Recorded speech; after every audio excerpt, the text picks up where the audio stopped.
أهلا بيكم في برنامجكم نجاح بالعربي. نجاح بالعربي هو بودكاست بنستضيف فيه شخصيات عربية ناجحة. نجاحها ممكن نتعلم منه حاجات كتير. شخصيات نجاحها ما كانش سهل، كان في عقبات، كان في فشل، كان في نجاح، كان في حاجات كتيرة لو قعدنا وفكرنا فيها ممكن تسهل علينا وتساعدنا ان احنا ننجح وتحمسنا كمان. ضيفة حلقتنا النهاردة هي ريان. أهلا بيك يا ريان، منورانا النهاردة. أهلا وسهلا سامي، شكرا. Thanks for having me. شكرا. ثانكس لينا. اللي ما يعرفش ريان هي مؤسسة شركة فيلورا ماركتينج. هي ديجيتال ماركتينج ايجنسي، ساعدت اكتر من 100 شركة في الامارات وفي الوطن العربي ان هم يعملوا سترونج براند. ريان قبليها كانت في مجال السياحة وعملت شغل كتير واكتر من 10 سنين خبرة. ساعدت اكتر من 4000 سايح ان هم يهاف جود اكسبيرينس ويسافروا وينبسطوا ويشوفوا بلادنا. ريان مش بس ناجحة لنفسها، هي برضو بتدي للكوميونتي وبتدي للمجتمع. هي أسست The Future Female Entrepreneur Community. ده كوميونتي أو مجموعة بيحاولوا ان هم يساعدوا السيدات، بنات سيدات الاعمال، ان هم ينجحوا ويتعلموا من اخطائنا ويبتدوا طريق يكون احسن من الطرق اللي احنا عدينا بيها. وفي حاجات كتيرة قوي وقصتها يعني ما شاء الله، بالذات كان لما هنسمعها في الاول وهي صغيرة فيها دروس كتيرة قوي وفيها بتوري قوة شخصية يعني. مشرفانا والله يا ريان النهارده. ويعني انا حاولت اعمل يعني اقدمك على قد ما اقدر، بس اكيد يعني I didn't do justice. ما اكيد ما يعني ما عرفتش اديكي قدرك. فيعني لو تتكرمي بقى تعرفينا بنفسك، وللناس اللي ما تعرفكيش مين هي ريان، هي بتعمل ايه دلوقتي، وابتدت ازاي؟ مبدئيا سامي، شكرا على الاستضافة، واتشرفت بحضوري معكم في نجاح بالعربي. وطبعا وسبيشلي انه اكون واحدة من اوائل الناس اللي بتحضر البودكاست او معدية على البودكاست. It's something اللي راح حتى لي انا is something big. thanks for having me. مين هي ريان؟ ريان هي جزائرية، شخصية شغوفة اللي مع طموحها قادها وين تكون اليوم رائدة أعمال، صاحبة شركة تسويق. مبدئيا خلينا نقول شركة تسويق في الإمارات. بنخدم الجي سي سي ريجن كامل. شغلنا مينلي مبني على التسويق الإلكتروني وعلى الكونتنت كرييشن وعلى specific services نعملها للويب 3، منها الديجيتال فاشن، منها ال 3D ماركتينج. هذه بالنسبة لفولورا ماركتينج. وزي ما حكيت الكوميونيتي تاع future female entrepreneurs it's a huge value بالنسبة لي أنا، لأنه it was not easy. ما كانش الموضوع سهل إنه أوصل أو أعمل أي شيء عملته ولسه راح أعمله، لأنه لسه ما وصلتش وين حابة. الاكسبيرينسز ولا الخبرات اللي نعدي بها هذه كامل عيشتني حاجات اللي انا بحاول اشيلها من البنات السبيشالي الصغار اللي يلا راح يبتدوا شيء، فمش عارفين they can get scammed. ممكن الناس تنصب عليهم، ممكن الناس تستفزهم، ممكن الناس تحطهم في مواقف مش صح. فالكوميونتي is here just to support على هذا الشيء. other than this زي ما حكيت بالنسبة للسياحة، أنا على فكرة كنت مقيمة في مصر وكنت بشتغل في مصر. كنت من الناس اللي كانت تسوق مصر في شمال أفريقيا. كنت من الناس اللي كانت تسوق ديستنيشن شرم الشيخ والغردقة والأقصر أسوان في نورث أفريقيا. فيا I went through شكرين different بالنيابة things. عن مصر كلها. الله يسلمك. it was my pleasure، وأنا كنت ساكنة في مصر وبحبها لمصر. فيا it was my pleasure doing this. ربنا يخليكي. طيب ابتديتي ازاي بقى؟ يعني احكي لنا كده القصه من الاول خالص. يعني ما شاء الله حاجات كتير قوي اتكلمنا فيها دلوقتي. اتكلمنا في ماركتنج ايجنسي كبيره وناجحه ومقرها في الامارات وبتساعد اكتر من 100 شركه. واتكلمنا في السياحه وفتره كبيره وسنين كتيره من الخبره. واتكلمنا كمان في كوميونتي ابتديتيه وبتساعدي اكتر من 100 سيده على حد علمي المحدود. واكيد في حاجات تانية كتير. طيب ازاي وصلتي للموضوع ده؟ يعني رحلتك كانت عامله ازاي والبدايه كانت عامله ازاي؟ اوكي، انا مبدئيا بدايتي كانت سياحه. يعني بيزنس وايز اول شيء عملته كان سياحه. بحكم والدتي عندها بتشتغل في السياحة، يعني أهلي عندهم بيزنس في السياحة، فكنت I managed البيزنس تاعهم في فترة معينة من وأنا صغيرة، يعني let's say عندي 18 ل 20 سنة، يعني من 18 ل 20 سنة كنت بمانج الشركة تاعهم. قبل ما I start managing الشركة كنت ندرس في إعدادي، ما هو إعدادي بالمصري لما كنت في إعدادي كنت بنظم رحلات للي كانوا بيدرسوا معايا. كانت هذه عبارة عن أول خبرة لي أدخل بيها فلوس أنا كشخص. كان عندي يعني مش فاكرة exactly بس من 13 ل 15 16 سنة. هذا الافرج الأربع سنين اللي درستهم في إعدادي، كل سنة كل ويكند بطلع جروب يروح رحلة على منطقة عندنا في الجزائر. فكنت بعمل إنكام للعيلة لشركة أهلي، لأنه it was a period كان dead، فكنت بعمل هاد الشيء to get an income. بعدين عارف لما تبني personal branding، هذا it's part of the marketing.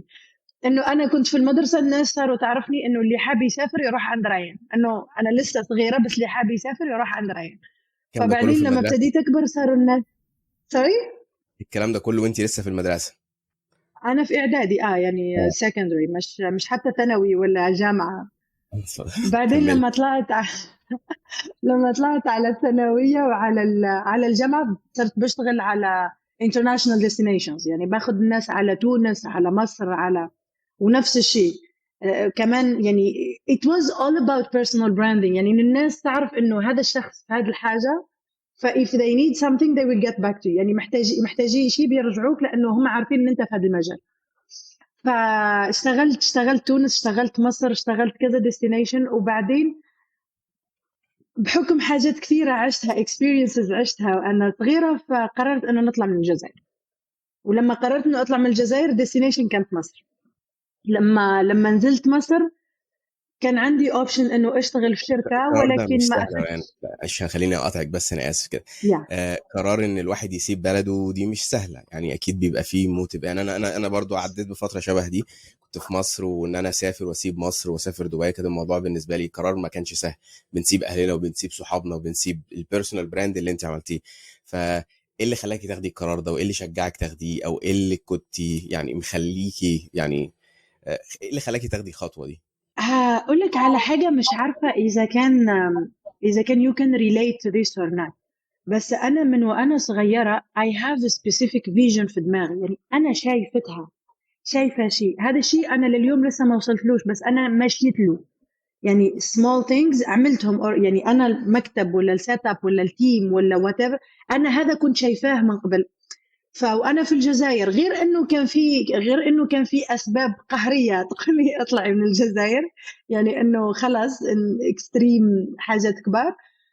كمان إنه my vision my future was not this، مش هذا اللي أنا شايفة نفسي فيه. أنا شايفة نفسي في حاجات أكبر بكثير، وأي ما كان شو راح نحقق هنا مش هو اللي أنا حابة. أنا حابة أثبت نفسي في different cultures، مع ناس أكبر مني، مع ناس لغات مختلفة وcultures مختلفة، وجاي مش عارفة من وين. والحمد لله وصلت لهذا. يعني إنه أنا كنت وأنا عندي 23 24 سنة كنت بدخل على meetings الناس كلها 45 و50 سنة، وأنا I'm managing that meeting. يعني I'm the one leading the meeting، عندي 23 سنة والناس كلها أكبر من 45 سنة. فهذا كان part of the vision. يعني أنا مش يعني ما جيت واو أنا أكبر شيء، بس إنه تبعت قاعدة نتبعك في الفيجن وش قاعدة تقول. وكان جزء من الفيجن دي ان انت تنفذيها بره الجزائر؟ sorry. كان جزء من الفيجن دي ان انت تنفذي الكلام ده بره الجزائر؟ يا كان جزء منها. هي شوف أنا لأنه عشت طفولة شوية صعبة، وتحطينا في يعني بحكم شغل والدي وهذا تحطينا في حاجات شوية صعبة، فكان لازم إنه أطلع، لأنه وصلت لمراحل في السن اللي اتخذت فيه القرار إنه أطلع من الجزائر. قبلها بشوية أنا وصلت الليفل إنه كنت بشرب دواء to survive، ما نقدرش نصحى من غير ما كان عندي مرض أعصاب. so I was always under stress. فكان لازم إنه I take a decision وأطلع من هذه القوقعة ونشوف يعني I have to manage my life in another way ومش هذا اللي أنا حباه يعني this is not my life. واضح ان في جرح احنا بنحاول نتفاداه، مش عايزين ندوس عليه. طبعا انا هسيب براحتك، مش هضغط على اي حاجه، بس يعني الخلاصه ان كان في بدايه كانت من ايام الطفوله، من ايام وانت في المدرسه كان الموضوع في دمك، يعني الموضوع الانتربرينورشيب، يلا نعمل فلوس، يلا yeah. ننظم رحله، يلا. وكان في ظروف عائليه صعبت الدنيا شويه ان انت تحققي حلمك او تحققي الفيجن بتاعتك في الجزائر. وكان الفيجن بتاعتك ممكن أقول اكبر لك حاجة سامي؟ أنا بكتير. يا بصوا، هم المشاكل اللي حصلت اللي خلتني ما أعرف، زي ما قلتها، اللي خلتني ما أعرفش أعمل الحاجة دي في الجزائر. I'm grateful ليها، لأنه whatever كنت هعمل وعملت الحمد لله يعني في الجزائر، بس إنه whatever حجم هذا الشيء بالنسبة لي أنا كشخص، لو بعمل قد هيك برا وبعمل قد هيك في الجزائر، هذا عندي valuable، لأنه أنا مش معتمدة على حد. لا ما بنحكيش نفس اللغة، وممكن الناس مش نفس الدين، وممكن مش نفس الثقافة، وبعيدة على أهلي ووحدي whatever. لما بحقق هاد شوية برا بحس بالساتسفاكشن تاع الاتشيفمنت أعلى من لما بعملها جوا بلادي.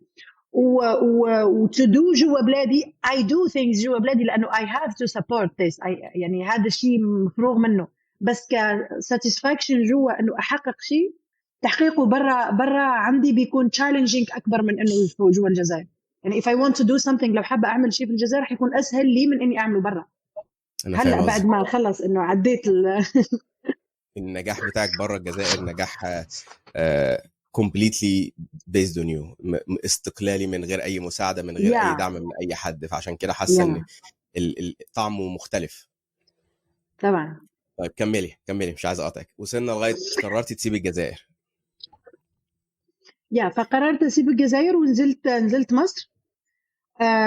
لما نزلت مصر I had two options. either أنا لما كنت في الجزائر وأنا بشتغل في السياحة، كنت بشتغل في السياحة وفي الفن، مثلت، كنت ممثلة. بعدين لما نزلت مصر I had these two options. أنا قلت يا راح تمشي هاي، يا راح تمشي هاي، يا راح تمشي تمثيل، يا راح تمشي سياحة. فلما نزلت، من الحاجات اللي بحسهم جزء من شخصيتي وحاجة مليحة فيها، ومفروض تكون في كل وحدة طموحة. هذه الحاجة مفروض تكون في كل وحدة طموحة، لأنه كثير راح نعيش استفزاز من، سواء كان من مجتمع ذكوري أو من مجتمع حتى بنات إنه زينا، راح يحاولوا يستفزوك بإنه عارف خد يعني أعطيني عشان أعطيك.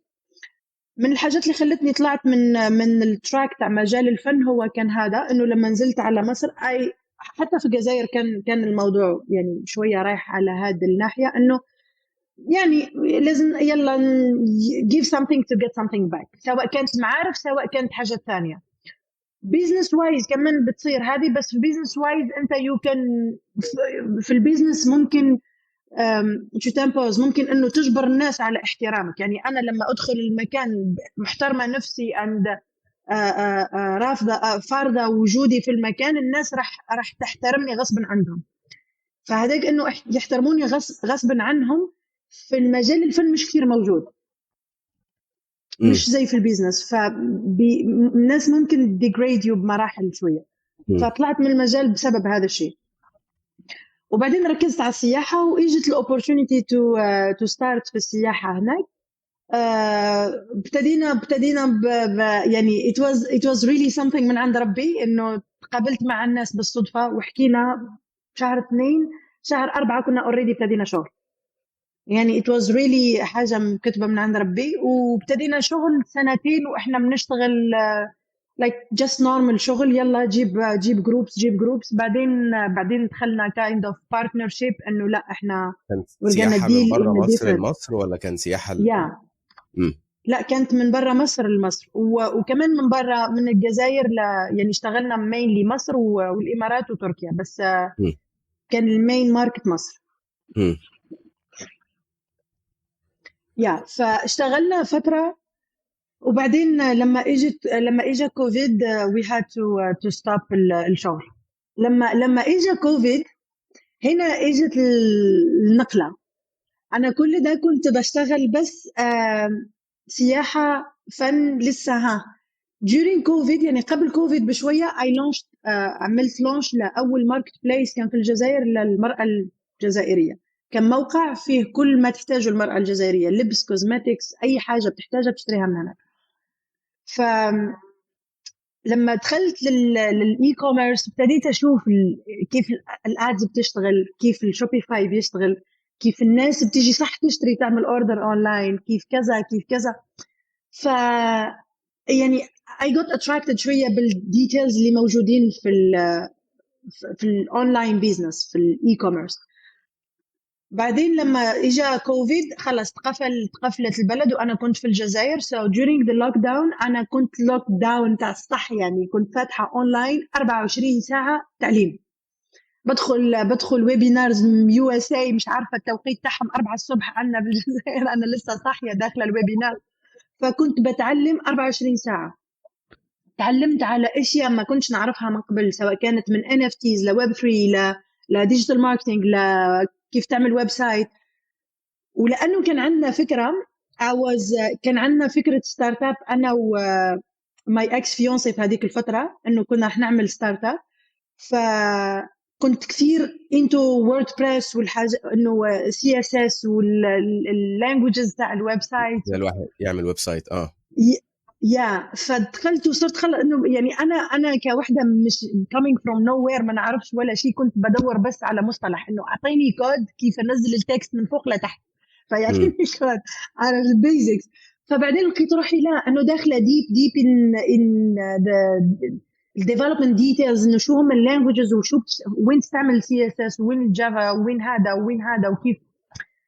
هلا صرت لا، يعني I can build the website وحدي from scratch، يعني مش template، بديزاين الويب سايت from scratch، بحط طلع لك الموقع زي ما حابه، وحتى الانتراكتيف ويب سايت.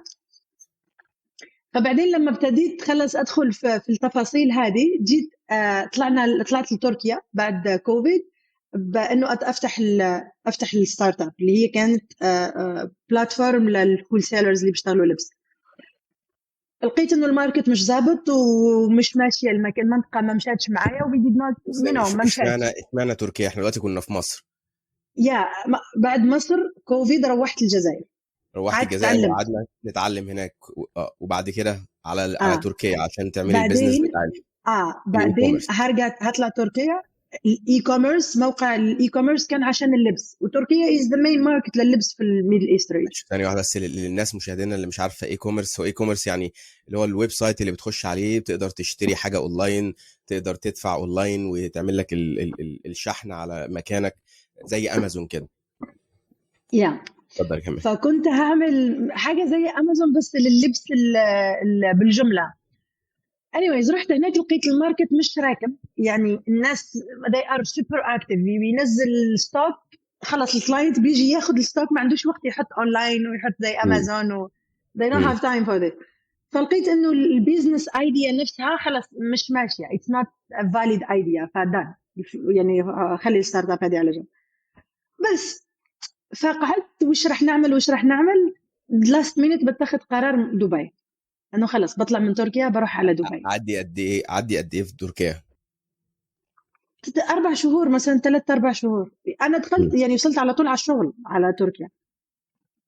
بعدين ما مشاتش، مش من غير ما نضيع وقت على دبي، knowing انه انا لما كنت بشتغل في مصر كنت بشتغل في دبي كمان، دبي وتركيا كنت بشتغل فيها، فكنت بروح وبرجع.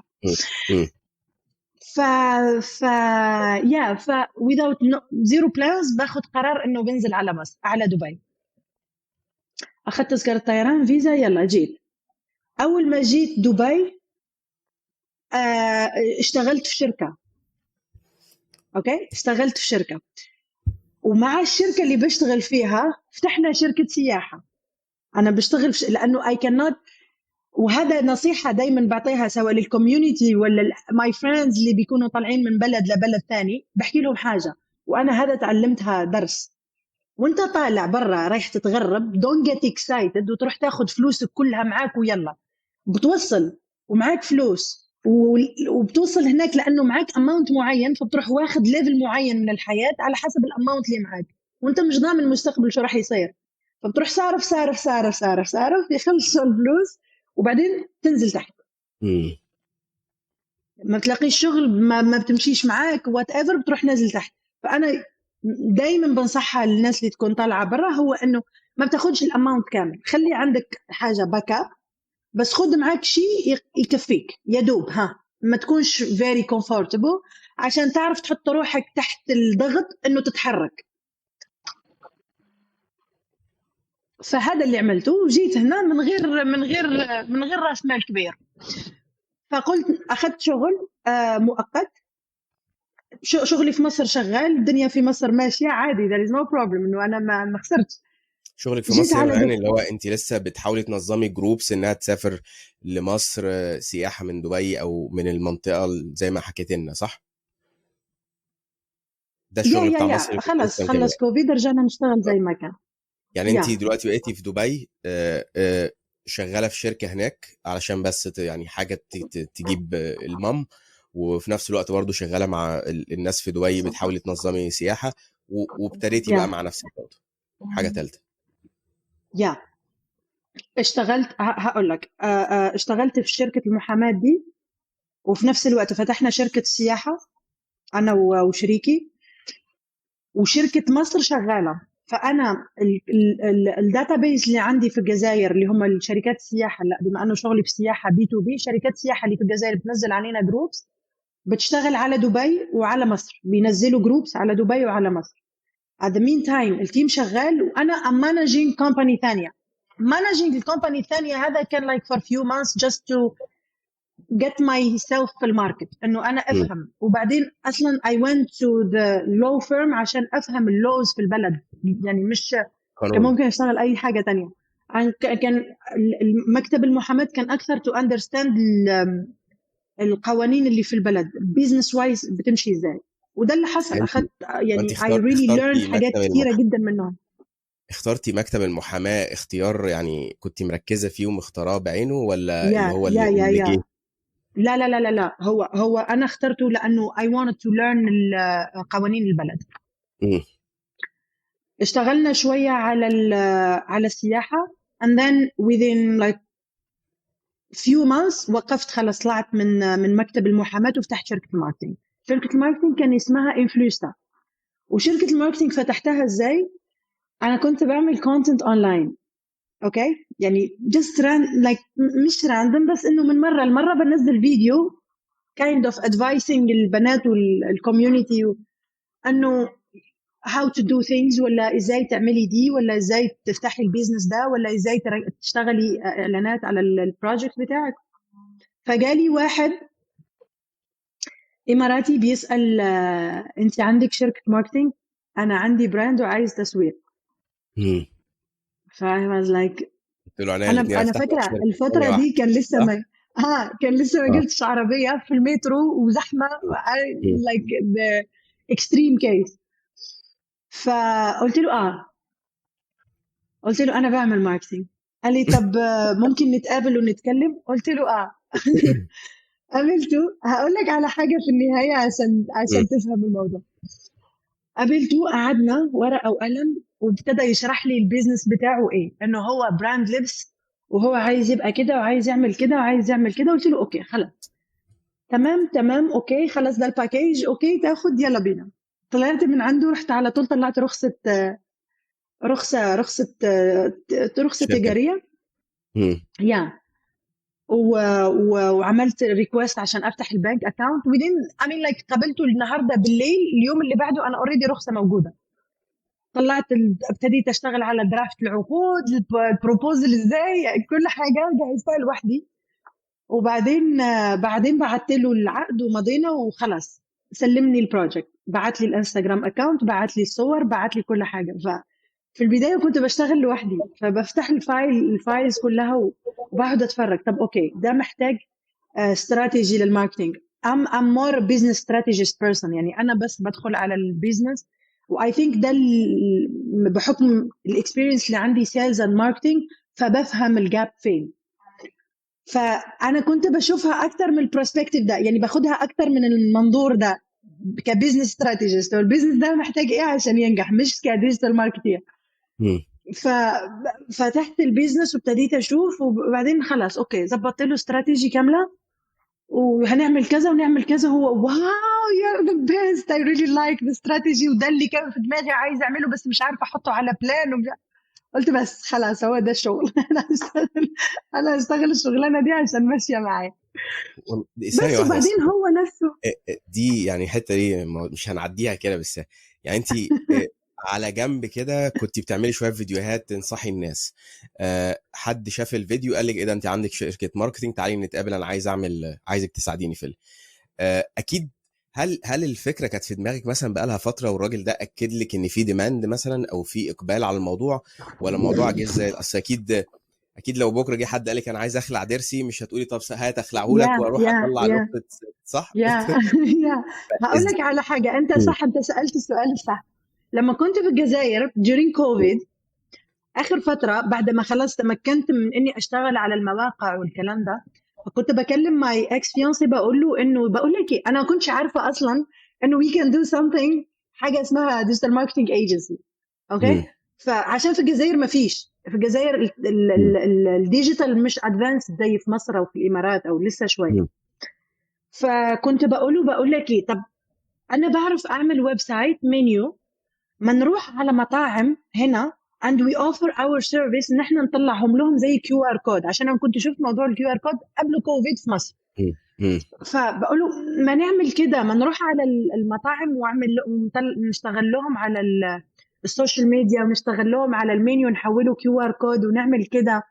انا مش انا لسه جديده في الموضوع، انا مش فاهمه، مش عارفه انه انا كده ديجيتال ماركتنج ايجنسي.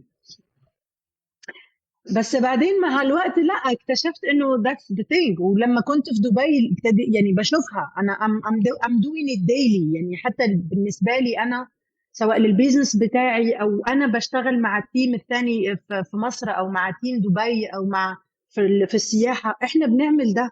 وانا بعمله بنولج، مش انه بعمله كده يعني يلا هنقعد نعمل ديجيتال. لا، انا I مم. know how to do strategy, I know how to do brand strategy, I know how to align الاستراتيجي على، فاهم يعني. I've got this. وبعدين لما دخلت ديب يعني، بعدين لما دخلت في المجال لقيت انه حتى لما كنت زمان في الجزائر بشتغل في السياحة، I used to manage ads على السوشيال ميديا، وبعمل جرافيك ديزاينز على السوشيال ميديا، بوستات لرحلة تونس ولا رحلة، مم. سواء كنت بعملها انا او انه I hire someone واقعد واقول له لا ظبط دي وغير دي واعمل دي.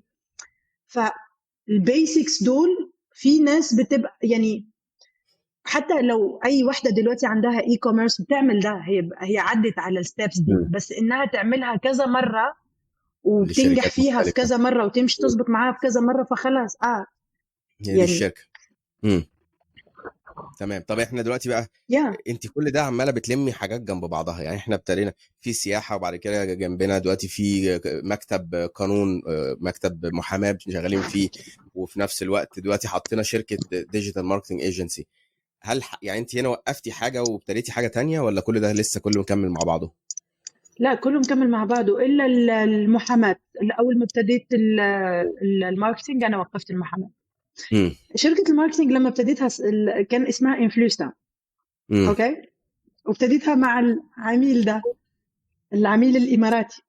امم. بعدين يمر الزمن ويلف، العميل الاماراتي ده اتعلم حاجات كتيره جدا في الماركتينج. وهو اصلا لما جالي، لما ابتديت معاه هو كان بيصور، يعني هو كان very good in production، فيديو برودكشن. وبعدين دخل اشتغل على كذا حاجه، واشتغل على نفسه كتير، يعني درب نفسه كتير جدا، بقى very good، يعني very good في الفيديو برودكشن.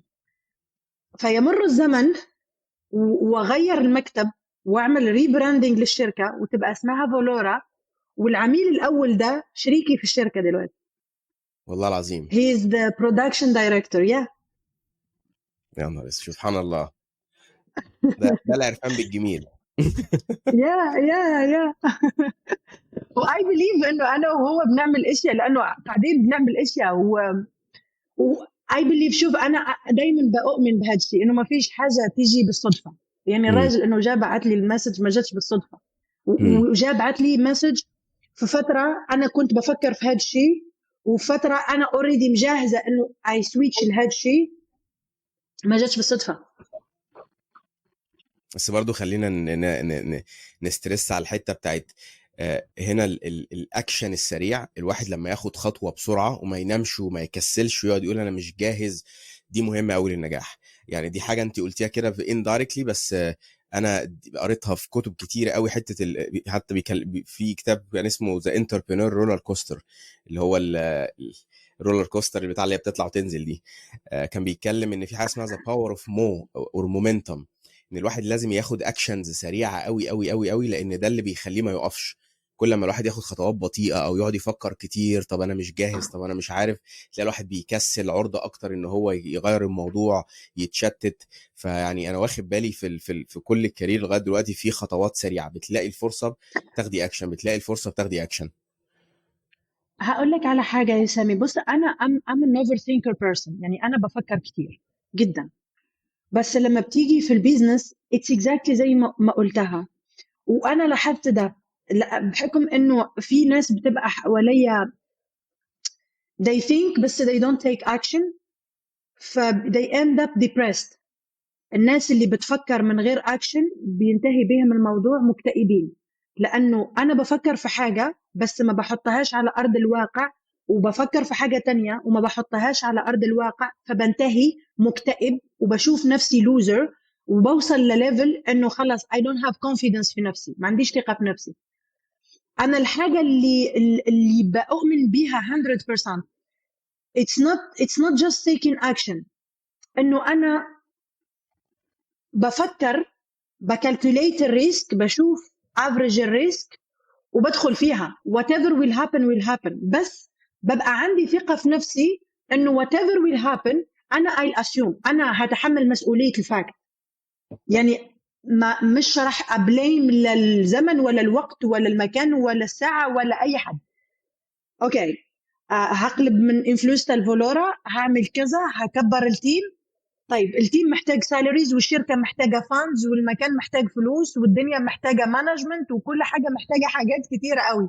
هتعرفي تشيلي الموضوع؟ يس ليتس جو. ما اي دونت، لانه بص هقول لك على حاجه، لما بنفكر كتير، لما بنسال نفسنا اسئله كتير most probably مش هناخد القرار الصح لينا، لانه القرار الصح لينا هو اللي فيه ريسك اكثر. عارف اللي يقول لك when it's scary that's exactly where you are to jump. و that's right، انه ما فيش حاجة بتبقى حلوة ليك هتبقى سهلة، السهل مش حلو، فالصعب حلو قوي. وعشان حلو قوي you have to take الريسك ان انت تاخده وتأسيوم، تاخد المسؤولية ان انت تعيش الاكسبيرينس والطيحة والنور، يعني فوق الابس اند داونز اللي بتيجي معاه لغاية ما you make it and it's so delicious.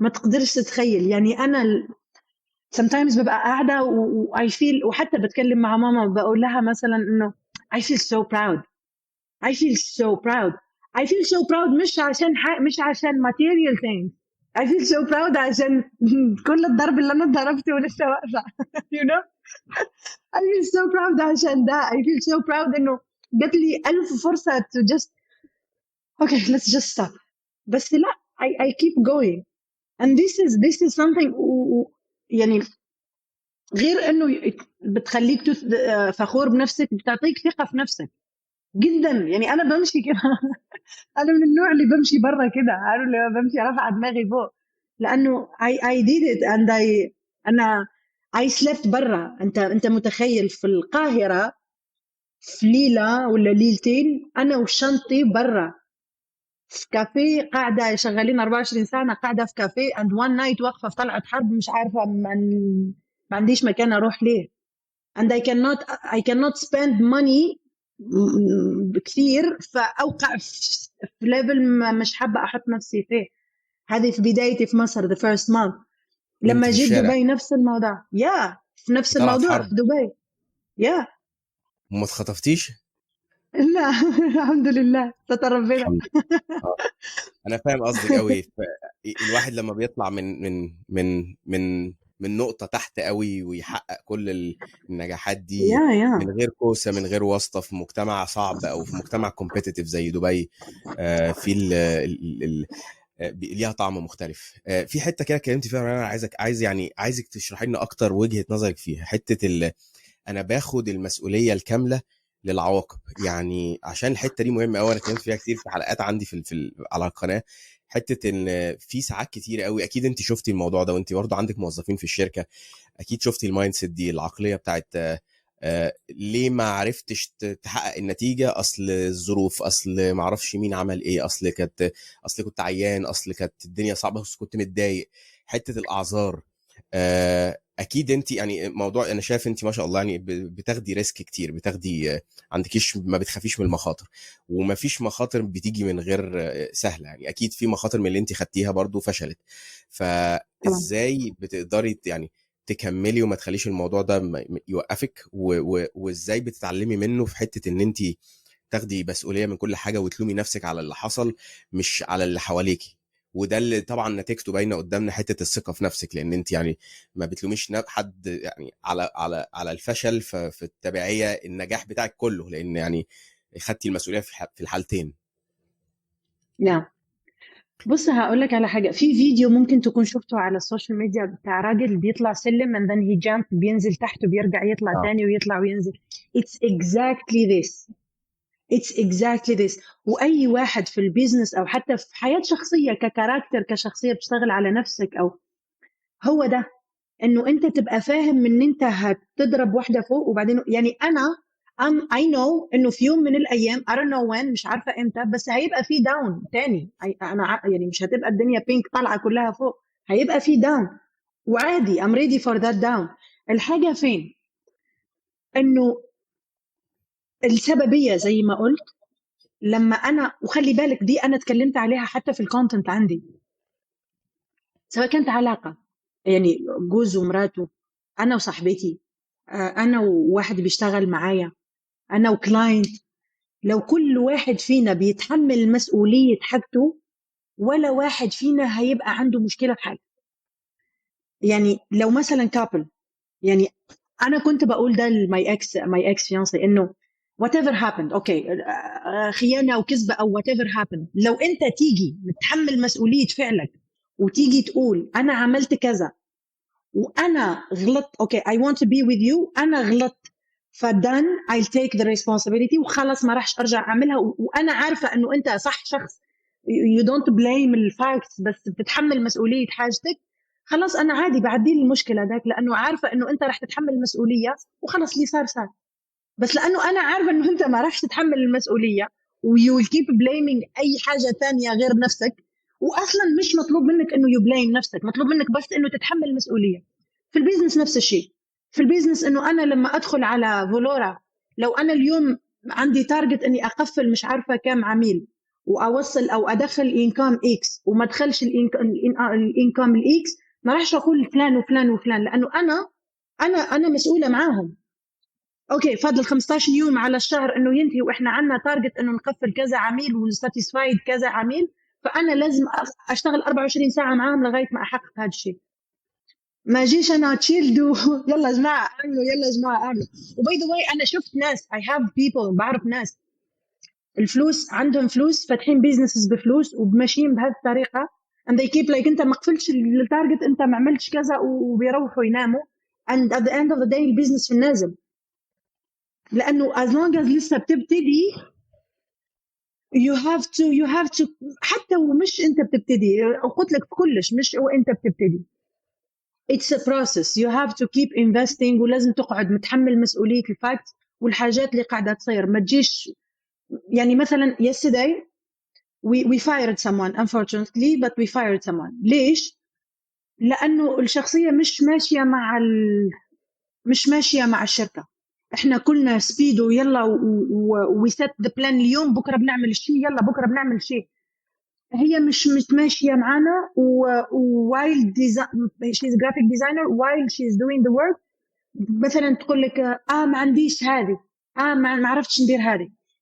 احكي لك شيء، وانا بهاير الجرافيك ديزاينرز اعطيت لهم الكونتنت تاعنا تاع السوشيال ميديا وقلت لهم طلعوا لنا 4-5 بوستات ماشيين مع هذا نفس راح ابعث لكم اللوجو، راح ابعث لكم الفونت، بس محتاجين هادو بكره بعد بكره على الميتنج تاع بعد بكره to see اذا they are hired or not. وحده during هاد ال 2 days انا ما بعتش لا الفونت ولا اللوجو. وحده جات راندوم ديزاينز قالت لي ما بعثتيليش الفونت والالوان، ما عرفتش كيفاش نعمل الديزاين، فالمره الجايه برجع اعملهم. ثانيه راحت عملت الديزاين وطلعت الفونت بالديتكتور وطلعت الالوان ورجعت عملت كل شيء from scratch لانه she want to you know showcase شغلها. هذيك يومها she got hired بالسالري اللي هي طلبت. بس الثانيه لا. فانه when you want to do something it's either you find excuse الحاجه اللي راح تخليك اوكي خلي بعدين يلا بعد بكره بعملها، او انه no you're gonna make it تروح تدور وتعملها وتطلعها و you do it. واذا عندك الكومبينيشن تاع هاد الاثنين تاع بين انه بتدور وتطلعها وتعملها وبين انه تتحمل مسؤوليه، اذا عندك هاد الاثنين trust me you're gonna make something. والله يعني مش عارف اقول ايه، اسقف بس لو سقفت هيعمل صوت في المايك، بس يعني اتفق معاكي 100%. والمثال ده مثال فعلا، مثال انا بشوفه شخصيا كل يوم. حته اللي هو يعني عنده اكسكيوز فياخده، وعنده اكسكيوز فيقول لا مش هيوقفني وهدور وهعمل. فلا يعني فعلا حلو قوي ان انت كويس ان انت شيرتي معانا القصه دي، وربنا يوفق بقى الجرافيك ديزاينر اللي روحت دي. طيب ران، احنا غطينا البدايه وغطينا فلورا وعدينا على يعني دروس كتيره فيها. عايز انقل في حته مختلفه شويه بقى دلوقتي. يعني احنا سمعنا تقريبا 4-5 طرق مختلفه في الكارير، واعتقد على الاقل دلوقتي احنا بنتكلم في 3 تانيين، وفي حته برضو عايزين نرجع لها وعايز اعرف عنها اكتر، حته الفيوتشر فيميل انتربرينورز. بس قبل ما نخش فيها عايز اتكلم على اللايف بالانس. عايز اتكلم ازاي بتنظمي حياتك وتنظمي وقتك وبين كل الكلام ده. يعني انت في فتره ما كنت بتتكلمي عن كوفيد وبتبقى 24 ساعه عماله بتعلم، وهنا برضو اكيد انت عندك شغل هنا وفي مسؤوليه موظفين وبتهايري في حاجات كتير. طب كلمينا شويه عن اللايف بالانس، كلمينا شويه ازاي منظمه حياتك، لان انت برضو قلتي في حته يعني انت من الناس اللي يعني مركزه في موضوع المنتال هيلث، ومركزه في موضوع ان الواحد يعني لازم يخلي باله من صحته النفسيه والعقليه وهو ماشي. فاكيد برضو دي حاجه من الحاجات اللي انت مركزه. فيعني قولي لنا كده بتعملي ايه وازاي محققه كل ده في نفس الوقت، وقادره تضحكي وقادره برضو تشوفي حياتك الشخصيه وقادره تستمتعي. اوكي بص، بالنسبه لللايف بالانس هي بتتقال ايه؟ work life balance right؟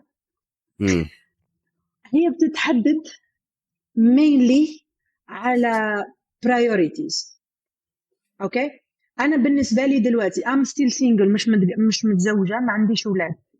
ف my priorities right now هم اهلي اللي هم في الجزائر. I need to make them happy. I need to make them خليني معاهم. I talk to them يوميا.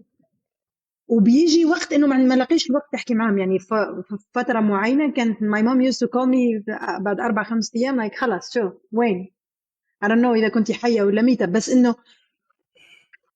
family business these are my priorities. بعدين بيجي اللايف ستايل، let's say gym، بطلع مع صحباتي، بنزل whatever بيجي تحتها. بس these are the main. my main two priorities هما when it comes to family. أنا فترة قلت لك ما كنتش بعرف أتواصل معاهم من كتر ضغط الشغل. بعدين I figured out إنه الشغل mainly especially الناس اللي زيي اللي هم يعني عايشين لوحدهم let's say، أو ما عندهمش، مش متزوجين أو ما عندهمش أولاد، ما فيش stability 100%. يعني ما فيش حاجة راكزين عليها 100%. while doing the work و24 ساعة مثلا في استوديو تصوير، وبعدين هنا مع الكلاينتس، وبعدين برا، وبعدين مش عارفة شو، وبعدين ميتينج مع العميل، عارف وصلت لبوينت انه صار هذاك المكالمة اللي بعملها مع اهلي is the thing اللي بيعطيك الستابيليتي. هي الحاجة اللي بتركزك، عارف، اللي بتحطك في مكان. okay you have to get back home عندك مكالمة الساعة الفلانية، تحكي مع ماما، تحكي مع أختي، نحكي مع أختي، نحكي مع أخويا، نحكي مع. ف when it comes to this side right now yes عرفت يعني الحمد لله إنه عرفت إنه أوصل لمرحلة أرتبها. the second part اللي هو اللايف ستايل عامة، أول شيء إنه لسه ما رتبتهاش 100%، بس إنه I'm working on this. بين جيم، يعني أنا بروح الجيم مثلا ديلي، let's say daily، بس فترات بيكون فيها شغل زي هذا الأسبوع ما رحتش ولا مرة. الهيلثي فود، في أشياء بتكون هي المين ما تتغيرش، وفي أشياء أوكي، وهذيك المين بتغطي على الحاجات الأوكي. يعني مثلا إني أسافر الجزائر مش لاقية وقت، بس إني بتواصل مع أهلي يوميا. أوكي، إني أروح الجيم يوميا مش عارفة، بس إني باكل ديلي هيلثي فود، ما بلعبش يعني حتى أكلي كله هيلثي فود. بأوفر ورك في أيام معينة، أوكي بيجيني يوم ما بعمل شيء، I just take chill home. So I'm trying to balance it in this way, but I know that I have to work on this a bit more. I know that I have to work on this. وهقول لك على شيء، most of the female entrepreneurs من community اللي عندي، most of us يعني وصلت أنا وصلت في فترة معينة المرحلة إنه أصلاً بنسى أكل، وكنت بحكيها في one of the meetings مع الكوميونيتي، وكانوا إنه مش فاهمين إنه كيفاش تنسي ما تاكليش. عدى الوقت ولقيت إنه هاد البنات اللي كانوا اللي في الكوميونيتي هم once they started their business they text me إنه ريان صح you were right، إحنا كمان مش أنا نسيت أكل اليوم for the first time، نسيت أكل or for the first time ما لقيتش الوقت إني أروح الجيم أو ما. فهي أوكي من برا إنه no she's not balanced، بس إنه لما تتحطي على أرض الواقع شغل وايز يعني personal life، لا صح ما راح تلقاي الوقت. ف it will not be perfect لكل ال areas. you have to I mean like we have to take it as it is and prioritize things لغاية ما نوصل لليفل إنه yeah it's balanced. وهي مراحل زي ما انت قلت، يعني في مرحله ممكن تركزي على الكارير، مرحله تانية تركزي على الاسره، مرحله تانية تركزي على الاطفال. فزي ما انت قلتي هو انا مقدر قوي صراحتك، ان هو فعلا موضوع مش سهل، وموضوع مش صعب قوي ان واحد بصحى الصبح بعمل كل اللي بحبه وبعد كده بروح اشتغل ب6 ساعات بس وبنفذ. الموضوع مش سهل، ومش مش دايما بيبقى ستريت فورورد. ان شاء الله ربنا يوفقك. طب يعني إيه لو هتدي نفسك نصايح، يعني مثلا لو انت قاعده من بره كده بتتفرجي على، هتقولي بس اديها 3 نصايح علشان تبقى عندها healthy life balance، هتقولي لها ايه؟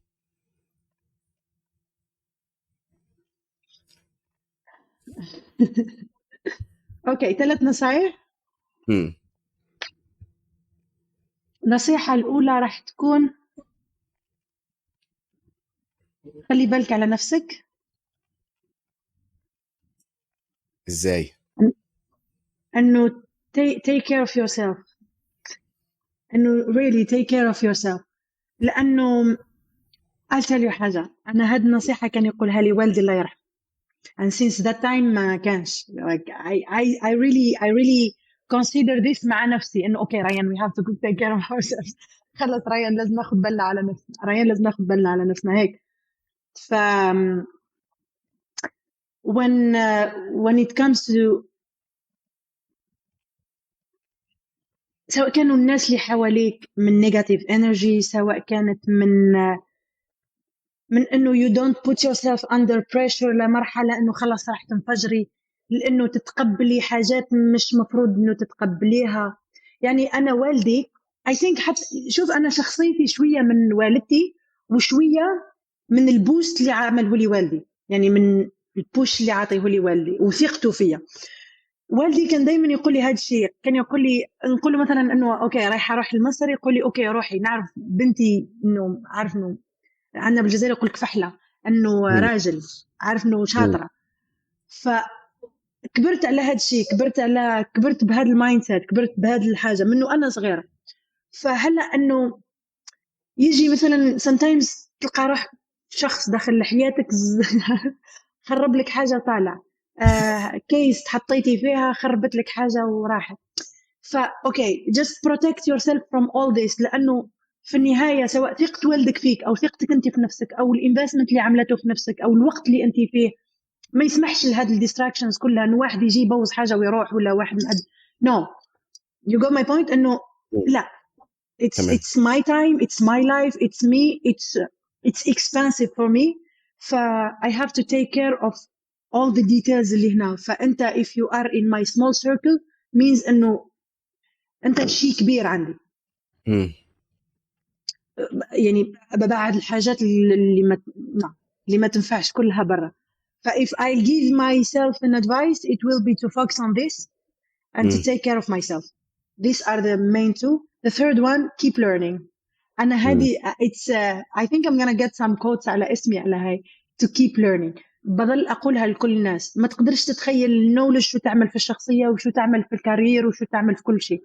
The more you get knowledge على حاجات the more شخصيتك تروح على طريقة ثانية تماما، يعني دماغك تنفتح. مش عارفة إلا شفت فيلم Limitless، اسمه Limitless the movie. Limitless yeah Limitless right. هو بياخد حباية ده وبعدين دماغه تشتغل Limitless. I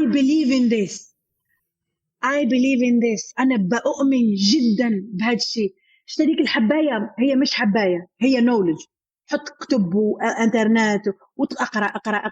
أول ما تقرأ كثير، أول ما الحباية اللي في الفيلم هذيك اللي هي النولج تاخذ منها كثير، دماغك بتفتح بطريقة خرافية، اللي هو صاير في الموفي هذا. فلما دماغك تنفتح أنت شو محتاج؟ You can negotiate مع أي واحد to get the best business you want. You can negotiate مع أكبر client to get the best deal you want. You can negotiate, you can talk مع أكبر ناس ممكن تكون حلمك تحكي معاهم. ممكن تاخد بنفسك لأحسن بلد شايف نفسك تعيش فيها. As long as knowledge هنا، لأنه it's here.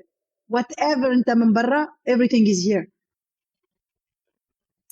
You got my point? طبعا. نصائح ذهبية. شكرا يعني. عايز انقل على نقطة تانية مختلفة شوية. Okay. دلوقتي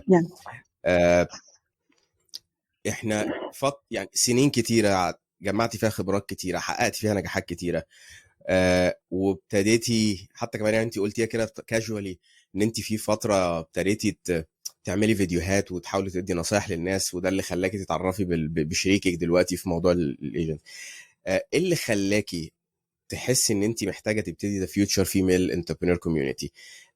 وايه المشكله اللي انت شايفاها وعايزه تحليها وحسيتي ان في فراغ او في جاب في الماركت ودخلتي ان انت تساعدي فيها؟ ويعني خلينا نبتدي دي وبعد كده نخش بعد كده ازاي يعني وصلتي للعدد اللي انت وصلتي له دلوقتي من السيدات اللي ساعدتيهم في مجال رياده الاعمال. مبدئيا فكره الفيوتشر فيميل انتربرينورز او رائدات اعمال المستقبل اجت من خبره، من حاجات انا عشتها. لما كنت فترات من حياتي كل ما بدخل مثلا سمول بيزنس او حاجه جديده وبحس انه فشلت فيها او انه فشلت فيها فور ريل، بدخل اونلاين وبصير بقرا هيك ارتكلز على سكسس ستوريز لبنات، يعني بنات بداوا من لا شيء وعملوا حاجات، ونقعد نقرا او فيديوز او اشياء بقراها. تلاقيني باخذ مثلا ساعه just reading the article to know to get الخلاصة من وراه. يعني إنه أوكي فشلت في حاجة، عملت حاجة، سافرت، غيرت، عملت exactly the same concept like البودكاست اللي راك عامله. أنا كنت بقراهم articles، فكنت بقرأ الارتيكلز هادو وباخد keywords. مثلا واحدة كنت مثلا بقرأ على أوبرا وينفري let's say، فتحكي تحكي تحكي تحكي وبعدين تحكي مثلا على السيلف امبروفمنت، فبروح انا واخده المصطلح هذا داخله على جوجل سيلف امبروفمنت وبطلع كيف how to improve myself, how to add value to myself, how to do this, بتعلم الديتيلز اللي فيها. بعدين بدخل على success story ثانيه، بين اني ادور على success story وبين واني وكمان كنت دايما بحاول اكون surrounded بالناس هادو. يعني بروح ميت ابس ولا ايفنتس تلاقيني هيك بحشر نفسي ان بيتوين عشان اصير صاحبه معاهم. فبين اني ادور على success story وبين اني ادور على النولج، هذيك المعلومه اللي راح تخليني اصير زي هذا الشخص، وبعدين على انه الاقي الريسورسز نفسهم. مثلا طب اوكي فلانه عملت اونلاين بيزنس ونجح لها، طب الاونلاين بيزنس هذا كيف عملاته، وين عملاته، شو كيف وصلت انه عملاته، شي هاير ديفلوبر، شي عملت كذا، شو. بين اني اجمع هذه المعلومه هنا وهنا وهنا وهنا وهنا to understand at the end. That's future female entrepreneurs now. هو انه اي وحده تعدي بالحاجه اللي عديت بيها او حابه تبني او حابه تعمل whatever، تيجي على future female entrepreneurs عندها الكوميونتي والنولج اللي راح تحتاجها، عندها السكسس ستوريز تاع الناس اللي نجحت من قبل، وعندها الريسورسز اللي راح تستعملها to get there to do whatever، ممكن تكون نفس الشيء اللي عملته هذيك او something better، وعندها الرود مابس والكوميونتي نفسها، الناس اللي حواليها اللي they speak the same language زيها.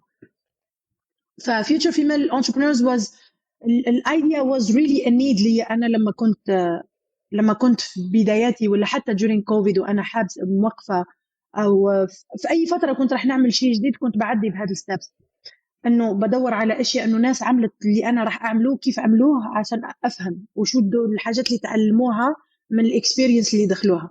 يعني لما عملوا هذا الشيء شو تعلموا. يعني في الماركتينج مثلا كنت كثير بدور على اشياء لجاري في او لنيل باتل او هاد الناس اللي هم اوريدي في الماركتينج وعملوا يعني personal branding behind the marketing. فبحاول اتعلم منهم انه كيف عملوها، كيف شو عملوا لو وصلوا هناك، شو عملوا، شو الاخطاء اللي ارتكبوها في البدايه to avoid them and to do whatever worked with them. هلا في افافي باخذ كل هذه الخلاصات هادو تترجم لطرق easier على road maps easier انه الناس تمشي عليها. طب ازاي الناس يعني الكلام ده حلو قوي، بس يعني بتعرضيه للناس ازاي؟ يعني هل هو ويب سايت الناس تخش، ولا هو كوميونتي فيزيكال الناس لازم تروح وتتجمع مع بعض، ولا هو بودكاست، ولا اكتر من طريقه؟ يعني ازاي الناس تقدر تاخد المعلومات دي كلها بالطريقه المنظمه اللي انت شرحتيها دي؟ اوكي هو كل حاجه. احنا مبدئيا لما once you join the community you get access للجروب. So the group is kind of WhatsApp group and access عنا حتى dashboard على الويب سايت where we can all communicate like a forum. plus the website فيه الداتا والنولج كلها. يعني احنا بنشارك افكار لبروجكت، كيف تحقق البروجكت هذا، شو البيزنس بلان اللي تمشي مع البروجكت هذا، الناس عملت قصص اللي related للبروجكت هذا من الناس اللي عملت something similar. بعدين once you have access للcommunity you have access to all these details. plus انه yes it's a physical and digital community. so الناس اللي برا الامارات وبرا مصر وبرا الجزائر they can join digital like just access online ويحضروا الويبينارز والاونلاين meetings. واللي الفيزيكال اللي موجود في مصر في الامارات وفي الجزائر، في مصر it's gonna be soon. لا it's a community. احنا بنعمل events في الامارات هلا عم بنعملها، في الجزائر نفس الشيء، راح نبتدي في مصر انه we do kind of meetups events. واحد two events يكونوا في الشهر، واحد بنجيب speaker expert speaker يكون، والثاني kind of networking.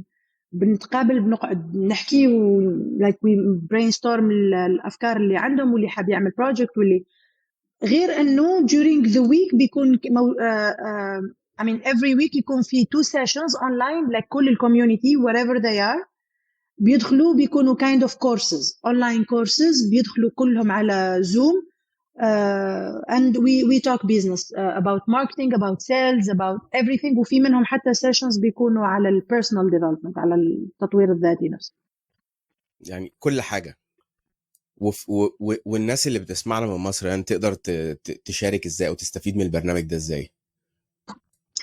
هو الويب سايت بالنسبة لمصر هيبقى مفتوح very soon. They just need to get there and subscribe. يعطونا الإيميل، رقم التليفون whatever، وخلص they subscribe بياخدوا whatever membership اللي راح ياخدوها. في free membership بياخدوا membership وخلص they are in the community. بس ايه احنا بنطلب حاجة واحدة انه during the check out I mean هم بياخدوا membership في two questions هما إذا كان عندهم فكرة مشروع description على فكرة المشروع. لأنه إحنا عندنا two kind of people في الكوميونيتي. ناس بتبقى عايزة تعمل حاجة ومش عارفة تبتدي منين ومش عارفة إيه الحاجة أصلا، وناس عندها فكرة عايزة تعملها بس خايفة ومش عارفة تبتدي منين. فإحنا الاثنين دول بنحطهم under different categories. اللي لسه we're gonna figure out هتعمل إيه، واللي لا هي عارفة هتعمل إيه بس هنحط بلان واستراتيجي ونبتدي على طول.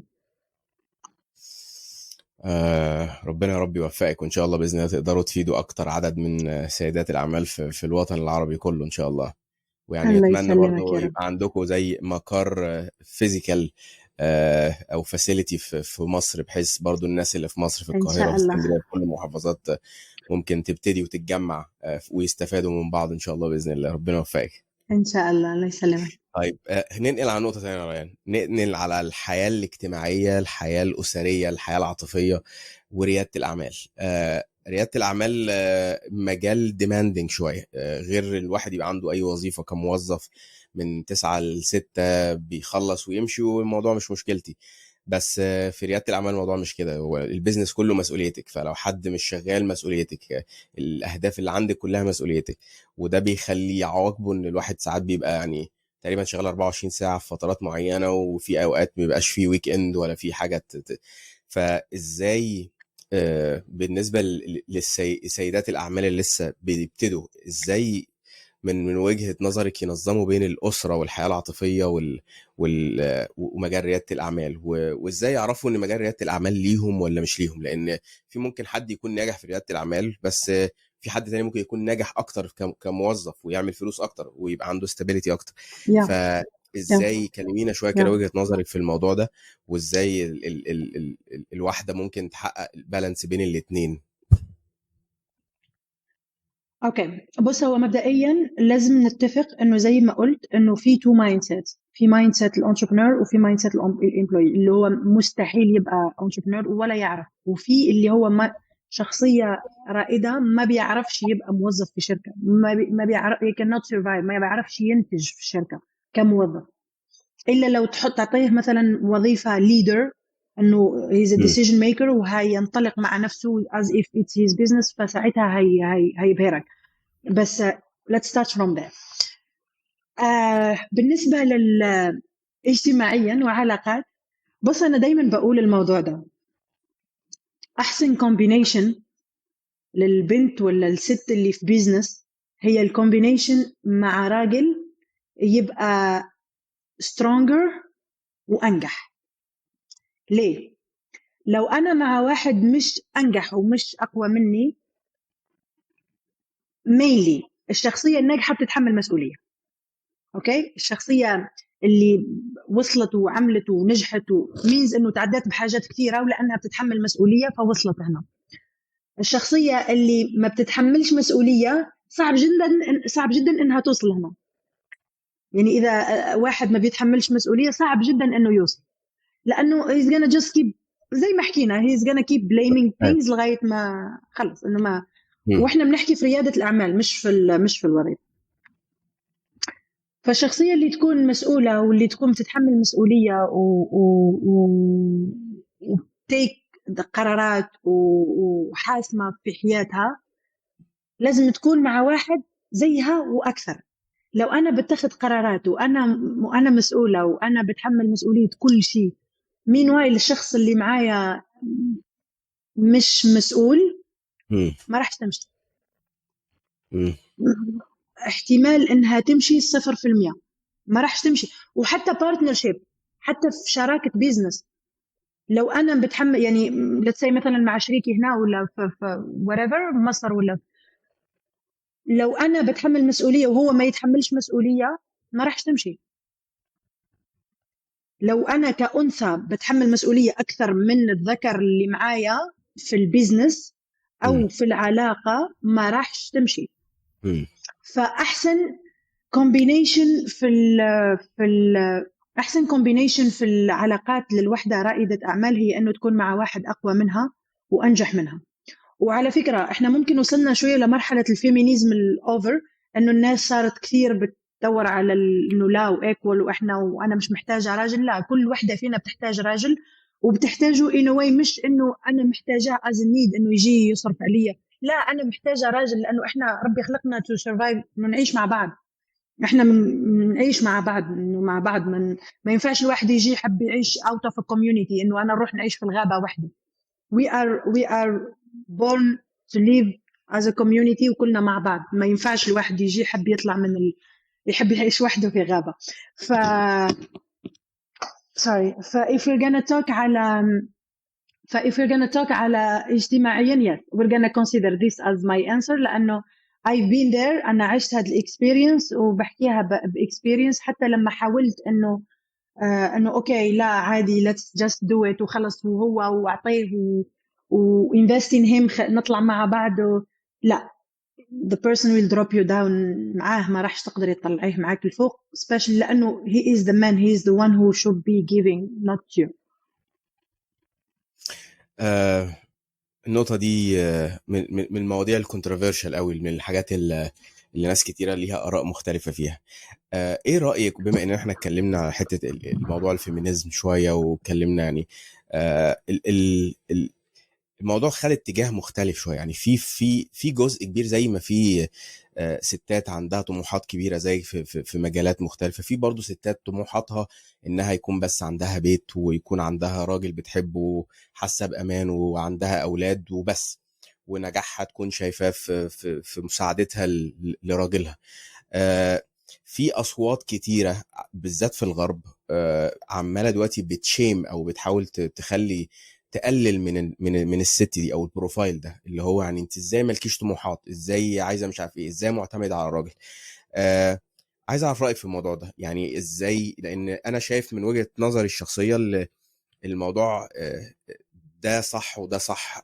في ست هتكون كده وفي ست هتكون كده، ومفيش حاجه اسمها دي احسن ودي اوحش. هو الموضوع يعني شخصيات، زي واحد بيبقى شخصيته زي ما انت قلتي كده، ايه، في شخصيه رائد اعمال ايا كان راجل او ست عايز يليد، وفي شخصيه تانية عايز يقاد. والمجتمع مش هينجح غير بالاثنين، صح؟ يعني مش لو كلنا بقينا طبعا. قاده، مين هيمشي ورا القاده؟ لو كلنا بقى مش قاده، مين اللي هيقود؟ ايه رايك في الموضوع ده وتفكيرك ايه في based on your experience؟ بص، بخبرتي انا I don't think انه احنا مقسمين لتو بارتس. يعني من نظرتي احنا مش اثنين، احنا مش وحده حابه just تتزوج وتجيب اولاد وخلاص تقعد في البيت ما تنجحش ما تعملش شيء. يعني ما تعملش بيزنس او ما تعمل، يعني تنجح كارير وايز، تنجح بس في علاقه. وواحده حابه تنجح بس في بيزنس وايز ما تنجحش في علاقه. احنا كلنا we want both. كلنا we want both. يعني انا I can say it clearly انه it was one of my things, it was one of my plans with my ex-fiancé انه لا, I want this. I want to get married with this person, we have kids, we grow together, we build business together, we do things مع بعض ونكبر مع بعض. I'll support you and you'll support me. وفي نفس الوقت في عيلة وفي بيت وفي. بس أحيانا زي ما كنا بنحكي على الwork life balance، أحيانا بتتحط في حاجات إنه لا, you have to take a decision, it's either this. يعني الموقف نفسه يحكم عليك إنه لازم تقرر هذا ولا هذا. بس إحنا كنساء ولا كستات ولا كبنات، إحنا we want both. إحنا حابين نحقق طموحنا وحابين نتزوج ونجيب أولاد ونكون في عيلة فرحانة ومبسوطة و everything is okay. بس sometimes especially by the way أنا بعذر الموضوع، لأنه من كثر البوش اللي صار من الكالتشر هذا، زي ما كنت تقول إنه الناس خلاص صارت يلا المرأة اللي تنجح معناها مش حابة هذا، المرأة اللي تعمل معناها مش حابة هذا. خلاص الراجل نفسه صار you know automatic reaction على الموضوع. يعني أنا my ex we were talking على هذا الموضوع 1000 times إنه أنا بالعكس أنا نشوف إنه محتاجين راجل. هو يقول لي لا أنت أنت الكاركتر تاعك مش ما ينزل إنه مش أوكي مش محتاجة راجل، بس أنا شخصيتي بتقول إنه أنا محتاجة we need man, we cannot ما نقدروش نعيش بلاش.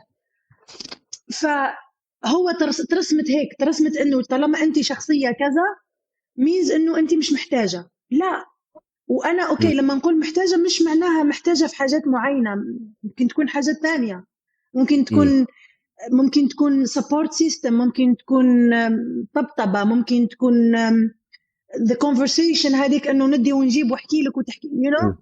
مش شرط انه راح تجي تعطيني فلوس ولا راح تجي، مم. وممكن يكون فلوس I mean like مم. who know، بس انه it's not specific thing. فهلا بعد الحركات اللي صارت، حركات الفيمينيزم اللي صارت هذه، صار الكل بيتحسس، البنات بتتحسس من انه الراجل جاي يحكمني ويقول لي بتعملي كذا، تدخلي ساعه كذا وتطلعي الساعه كذا، مم. والراجل يقول لك هذه independent woman راح تقول لك ما تحكمنيش، وهي لا عادي، انا ممكن اكون بشتغل وبس يتصل فيا زوجي يقول لي اوكي يلا نروح محتاج الاشعه 8 اصحابي جايين، بكون في البيت جاهز الاشعه 8 عادي. اتس نوت ليش لازم نحطها مم. انه اتس ا بيج بروبلم، مش ده ومش او راح ده. تقلل من قوتي صفر، مم. يعني مش راح تقوي، مش راح تقلل من انه انا امراه قويه او سترونج، اي ام سترونج وومن، بس انه هذا لا يعني انه انا ضعيفه وانه راح اروح مم. فيس من منظوري yeah and I think we need to reconsider المفاهيم كثيره في هذا الموضوع. كثير ناس لازم ترجع تفهم المصطلحات هذه المواضيع بالذات. الموضوع مش الاتنين عكس بعض، يا ده يا ده، لا ممكن يا الست تبقى ناجحة وعندها كارير وعندها طموحات، وفي نفس الوقت برضو زوجة زوجة ناجحة برضو وبتدعم جوزها وبتسمع كلامه وبتحترمه، وبالاتنين بيدعموا بعض طبعا والاحتياج مش دايما يكون احتياج مادي. الاحتياج ممكن يكون مختلف، ممكن يكون مادي، ممكن يكون معنوي، ممكن يكون دعم في الكارير، ممكن يكون منظور مختلف. صراحة أنا أول مرة أسمع حد يفكر فيه بالطريقة دي، دايما يا إما لا ده يمين يا إما شمال. يعني أنا عاجبني فكرة اللي في النص ده، وفترات معينة ممكن دلوقتي الفترة كارير فنركز على الكارير، والفترة اللي بعديها ممكن يكون أسرة فنركز على البيت والأسرة، وممكن ناخد بوز من الكارير وبعد كده نرجع تاني. يا. أتفق معاكي ورأي قوي. طيب خلينا احنا الكونفرزيشن يعني ما شاء الله جميله وماشيه يعني اكتر في اتجاهات مختلفه غير اللي احنا فكرنا فيها. عايز اتكلم على فكره ال ك كفيميل انتربرينور، كرائده اعمال سيده. الموضوع مش سهل، لان انت بياخد منك كتير، واحنا في مجتمع بالذات في الوطن العربي مجتمع ذكوري. الناس مش متعودة على فكرة ان لسه مش كل الناس، على الاقل يعني في ناس لسه بالعقلية اللي هو ازاي ست هي اللي تقود، ازاي اشتغل في شركة صاحبتها ست، طب مش عارف ايه، طب الستات ممكن يكونوا ايموشنال، طب هل الموضوع ده يأثر على القرار ولا لا؟ آه، اكيد الموضوع ده وطريقة التفكير دي عملت عواقب في خلال رحلتك ايا كان الشركة اللي احنا بنتكلم فيها. عديتي في شركات كتيرة، هل في عواقب معينة فاكراها ميمورابل ممكن تحكي لنا عليها، وممكن يكون الناس اللي سمعانا تستفاد منها؟ وفي هل عندك نصايح للناس اللي بتبتدي، ايه نوعية العواقب اللي ممكن يكونوا هيواجهوها، وازاي يرتبوا نفسهم ليها ويتصرفوا في المواقف اللي زي دي كرائدة اعمال سيدة في مجتمع في ذكوري، مجتمع حتى يعني لو في بالانس اكيد في رجاله بيفكر بطرق مختلفه. اوكي بص، هو مينلي من الاندستريز او المجالات اللي اشتغلت فيها كان مجال السياحه هو اكثر مجال يقودوه الرجال امم. يعني كان مينلي رجال، يعني لما بروح معارض ولا ممكن اقابل شويه بنات، بس مينلي رجال اللي they manage companies، وسبيشالي زي الشيء اللي انا كنت بعمله اللي هو abroad ببروموت ديستنيشن جوا الجزائر. ف yes it was not easy to promote myself and the company مع الكومبيتيتورز اللي هم رجال. بس هقول لك على حاجه، احنا كستات we have the power على انه uh, when we try to convince we can convince comparing يعني yeah when we try to convince we can convince comparing لا يعني لو راجل ومرأة محطوطين trying to convince someone ممكن المرأة قصدك تconvince اقناع، الراجل أسهل. قدره الاقناع بس اقوى. امم. yeah بس هي سلاح ذو حدين، لأنه while convincing الشخص اللي من الناحية الثانية ممكن يستغل هذا الشيء في حاجات ثانية and you know عارف الماركت والريجن كيف عاملة. لا ازاي يعني خلينا يعني نتكلم انه بصراحه. اوكي for example I've got a client. امم. اوكي نتكلم بصراحة. I've got a client let's say مثلا انا عندي عميل، رحت للعميل، فانا بحاول اقنع العميل to get my service or product or whatever. so في هذه الاريا العميل 99% راح ياخذ، بس في نفس الوقت العميل راح يستفزني بالكلام اللي راح يحاول يرميه هنا وهناك. ازاي؟ this is one of the biggest issues اللي بنتحط فيها احنا كبنات. بس الدرس وين behind this is that زي ما حكيت لك في البداية، once you see this kind of أول ما تشوفوا أو تشوفي this kind of reaction ولا تصرف من الشخص اللي في الوش، أول ما تحطيها عند حده بأنك تفرضي احترام، هو راح يشري منك مرة و10. هو راح يصير يتعامل معك زي الراجل اللي كان راح يقنعه، بس انه انت اقنعتيه في الاول بسهوله، بس راح يكمل معك اكثر من راجل، لانه اول ما يحترمك راح يصير يحترمك بمراحل اكثر من الاحترام للراجل اللي كان موجود. I don't know why بس هي ماشيه هيك. يعني لما بدخل على عميل he will try to do this and that، اول ما يشوف انه I'm strict وهيك وبوقف الموضوع، خلص العميل بيرجع ياخد كرسيه، ياخد مكانه ويصير يحكي باحترام وياخد السيرفيس ويعني most of the time بنكون مثلا بنبيع حاجة one time، لا بيقولك نمضي عقد 6 شهور ولا 8 شهور، وبيكمل على نفس الاحترام. ف this is one of the experiences اللي أنا بعيشها وحتى التيم عندي بيعيشها، بس لأنه واخدين التريننج صح، ف they know how to act in this kind of cases. This is one. The second one الcompetition. الماركت، لأنه الناس out of إنه يستفزوك أو يتعاملوا معك بطريقة، الماركت كثير البوتنشال كلاينت بيثق في الراجل. ازاي في وسط مجتمع ذكوري الرحله بتاعت سيده الاعمال ممكن تكون صعبه شويه، ممكن يكون في عواقب المجتمع، في رجاله ممكن تحاول تستغل الموقف، في رجاله ممكن تحاول تدي حاجه ومستنيه حاجه تانية، مستنيه علاقه، مستنيه علاقه عاطفيه بره الشغل. اتكلمتي معانا ان مهم قوي ان الست تحط وقفه الموضوع ده من اوله، وما تستناش ما تقولش لا طب خليني عشان اعدي مش عارف ايه، طب يمكن مش قصده، من اول الموضوع تحط وقفه وتعرف ان الراجل الموضوع ستريكت بيزنس بس، وده بيكون تبعاته كمان ساعات افضل لان الراجل بيحترمك اكتر والراجل كمان ممكن يعمل معاكي بيزنس اكتر. كان في نقطه ثانيه عايزه تتكلمي فيها في حته ان المجتمع كومبيتيتيف شويه وذكوري، فكملي كده وقولي لنا يعني وجهه نظرك ايه في الموضوع ده، وازاي وايه علاقته برحله المراه في مجال رياده الاعمال اللي فيه رجاله كتير. so اي مكان البيزنس اللي تكون الوحده راح تدخل فيه بيكون already managed by men، يعني في رجال already بيديروا البروجكت او بيديروا الاندستري هذه. فلما تدخل وحده على ماركت جديد، يعني it's a new business let's say، وداخله في بلد جديده في اندستري بالنسبه لها جديده، بس في ليدرز وفي ناس اوريدي في الماركت، most probably الليدرز هذول راح يكونوا رجال. فهي لانه انت لسه it's not about going، مش زي المثال الاول انه تروحي تحكي مع العميل وتشوفي على حسب العميل تحطيه في مكانه، لا هنا انه اصلا راح تدخلي you're gonna compete مع هاد الناس. يعني انت راح تدخلي let's say فولورا مثلا شركه الماركتينج، انه راح ندخل I'm gonna compete مع leaders already في الماركت، وهاد الليدرز رجال و they know the market، they know، يعرفوا العملاء، يعرفوا الناس، وعندهم already experience في الماركت.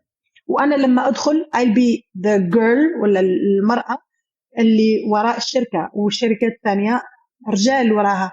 فوين أنا مش عارفة إلى if you know this or not، بس إنه لما نيجي على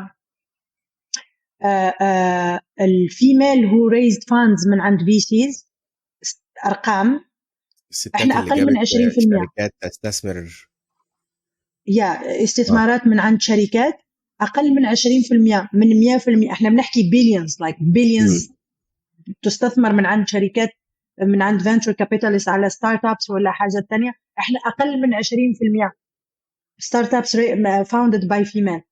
فلما تيجي تشوف هذه الارقام راح تكتشف انه يس بزنس وايز لما نحكي ارقام ومبالغ وبزنس كبير yes they will not consider انهم يعملوا البيزنس مع امراه, they will more consider انهم يروحوا عند راجل. يعني لو راح تاخذ مثلا potential client stack شركه I don't know Emirates Airline ولا they might consider this او maybe شركات اكبر يعني شركات كبار they might consider this انه yes مين الاونر مين CEO, لانه في النهايه they don't want to deal مع واحده they don't want to deal مع you know hormones knowing انه it's like الموضوع لا it's not the case. احنا ك as female نحن كمان we know how to manage things and we know when to talk and how to talk and we know exactly the plus and minus تاع البروجكت ولا تاع البيزنس. So it's not about the gender, it's more about how who's getting your point. And I always say this, who's getting your point to close a deal like وانا بحكي مع العميل شوف مين مرتاح معه ومين اللي فاهمك, لانه في النهايه اذا انا مش فاهمك انا نفسي ما راح نعرف نعطيك اللي انت محتاجه. I have to understand what you need عشان اعرف اطلعه. طيب عشان بس اتاكد انا فهمت, انت قلتي ستات فاكت او رقم انا اول مره اسمعه بصراحه 20% بس من اقل من 20% من الشركات اللي تم الاستثمار فيها هي شركات مقاده من سيدات. وده راجع ممكن يكون راجع لان المستثمرين مش واثقين لسه قوي في موضوع ان الشركه تقودها سيده. ده بيتغير لان الرقم هو عمال بيزيد زي ما احنا شايفين, بس ده نتيجه شايفه ده نتيجه ايه؟ نتيجه مثلا عقليه قديمه, او شايفه نتيجه مثلا في حاجه الستات بتعملها مثلا مفهومه غلط, او في رجاله او ماركتس معينه مثلا؟ بص I think دلوقتي with the next few years هتعلى النسبه. ليه؟ الفيرست adopters في التكنولوجي تاع الويب 3 most of them females, يعني كثير هتلاقي كثير ناس ستات first adopters للتكنولوجي كامله, للاي اي وللويب 3 as it is blockchain ولا غير. اوكي في leaders it's led by men, بس في كثير ستات في الاندستري so they understand exactly زي الراجل. في الاي كوميرس لما دخلنا الفيز تاع الانترنت هذه مثلا وجاء جاك ما وجاء جيف بيسوس وجاء وهذا ولموا مليارات الدولارات investments to grow البيزنسز تاعهم, خلص انه I have this, انا بثق في هذا, انا بثق في هذا الرجال, انا بثق في هذا الكاتيجوري تاع الرجال and I know that they will make it. ما فيش big يعني ما فيش قصص نجاح ضخمة كبيرة معمولة بنساء, بس I believe أنه راح يكون في على ال upcoming technology على الويب 3 وفي already اللي ابتدوا يعملوها. يعني مثلا لما نجي نحكي من businesses ممكن نقول مثلا Canva it's founded by a female co-founder male, بس هي founded by a female, ف it's a success story. بس أعطيني مثال على شيء عمله راجل. صح, مش ما نسمعش عنه كتير, واعتقد بقى دي من القصص اللي عندك في الفيوتشر فيميل انتربرينور كوميونتي الناس هتسمع عنها وتعلم عنها.